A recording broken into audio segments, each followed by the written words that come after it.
नमस्कार साथियों, T4 teacher के YouTube चैनल पर आप सभी का हार्दिक स्वागत है। आज के इस वीडियो में हम सामान्य हिंदी जो कि शिक्षक भर्ती परीक्षा 2024, इस वीडियो में हम आज के इस वीडियो में सामान्य हिंदी के 15 महत्वपूर्ण प्रश्नों को हल कर रहे हैं और आज का यह वीडियो नंबर हमारा 27वां है। तो चलिए बिना किसी देरी के आज के इस वीडियो को शुरू करते हैं।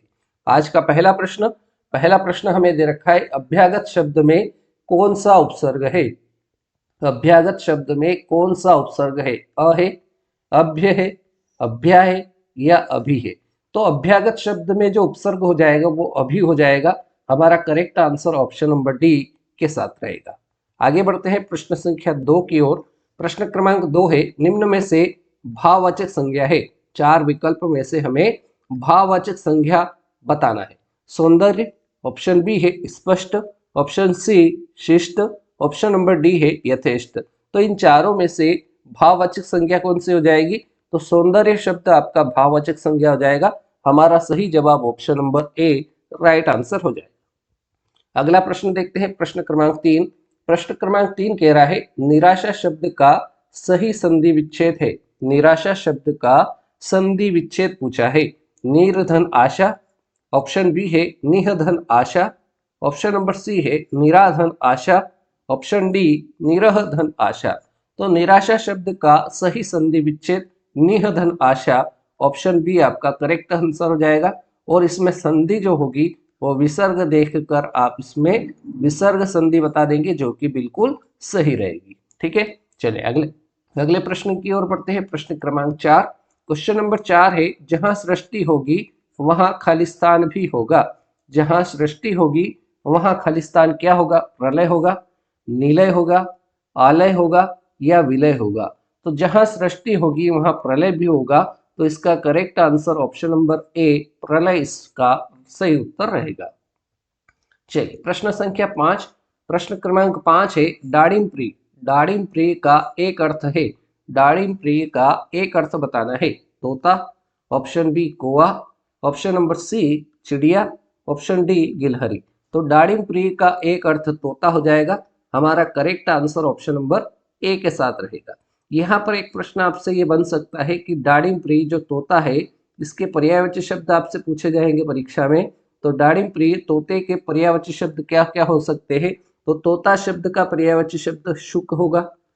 अगला क्या होगा? शुग्गा होगा, शुग शुग्गा, रक्ततुंड रक्ततुंड और कौर। ये शब्द जो है ये तोता शब्द के पर्यायवाची है और हर एग्जाम में पर्यायवाची शब्द से संबंधित प्रश्न परीक्षा में पूछा जाता है, तो ये आपको पता होना चाहिए। चलिए आगे बढ़ते हैं प्रश्न क्रमांक 6 की ओर।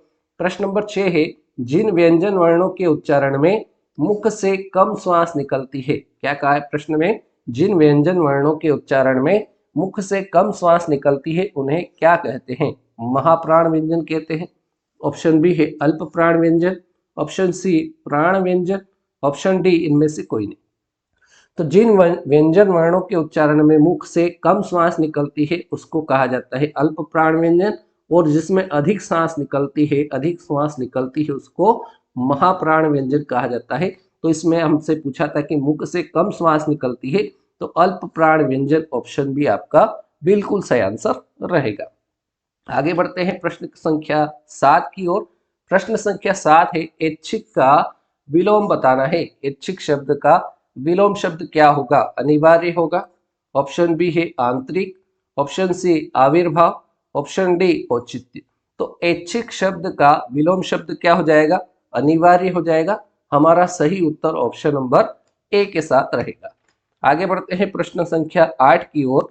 प्रश्न नंबर 8 कह रहा है, निम्न में से प्रेरणार्थक क्रिया है। यहाँ 4 वाक्य दे रखे हैं, इनमें से किस वाक्य में प्रेरणार्थक क्रिया है? ऑप्शन ए, वह सीता से पत्र लिखवाती है, ऑप्शन बी है तोता उड़ता है, ऑप्शन सी बच्चा सोता है, ऑप्शन डी खेल खेलता है। तो यहाँ पर प्रेरणार्थक क्रिया कहाँ होती है? जहाँ कार्य दूसरों से करवाया जाता है। जहाँ कार्य क्या होता है? दूसरों से कार्य करवाना जहाँ आए वहां पर आपकी प्रेरणार्थक क्रिया होगी। तो ऑप्शन नंबर ए में देखिए, वह सीता से पत्र लिखवाती है, स्वयं न लिखते हुए सीता से पत्र लिखवा रही है, इसलिए यहाँ पर प्रेरणार्थक क्रिया ऑप्शन नंबर ए बिल्कुल सही उत्तर इस प्रश्न का रहेगा। अगला प्रश्न, प्रश्न संख्या 9। आकाश पाताल का अंतर, आकाश पाताल का अंतर मुहावरे का सही अर्थ बताना है। ऑप्शन ए बहुत डर जाना, ये इसका अर्थ नहीं होगा।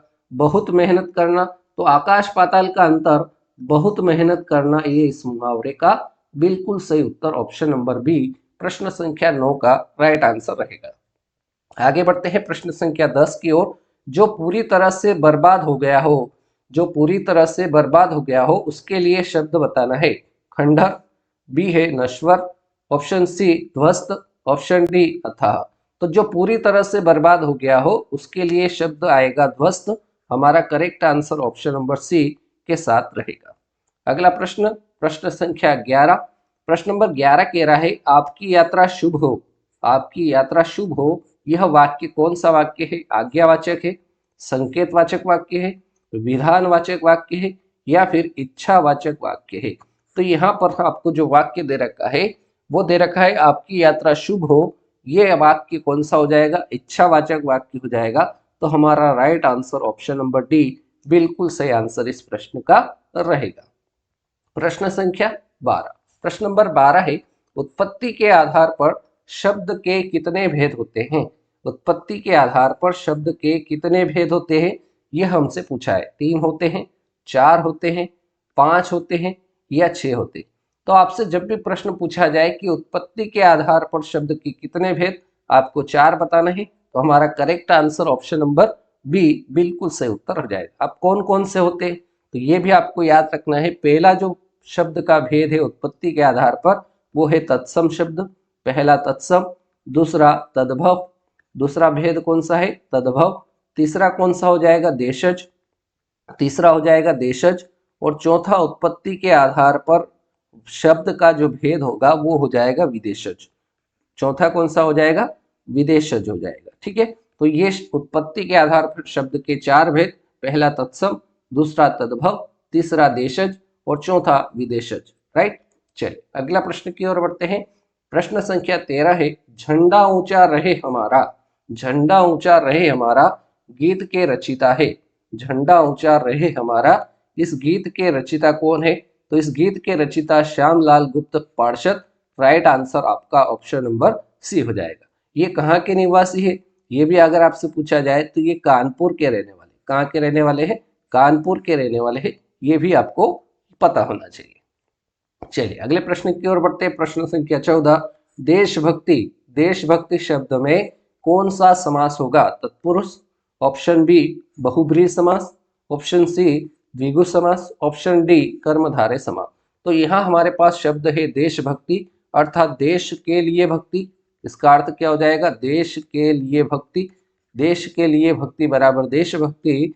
तो यहाँ पर इसमें जो समास हो जाएगा, के लिए आए कारक चिन्ह है, इसलिए इसमें जो समास हो जाएगा वो आपका तत्पुरुष समास, ऑप्शन ए राइट आंसर हो जाएगा।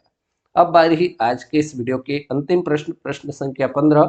प्रश्न संख्या 15 है माली ने पौधे को पानी दिया, माली ने पौधे को पानी दिया, इस वाक्य में कारक बताना है। माली ने पौधे को पानी दिया, इस वाक्य में कारक कौन सा है? अपादान कारक है, संबंध कारक है, करण है या कर्म कारक है?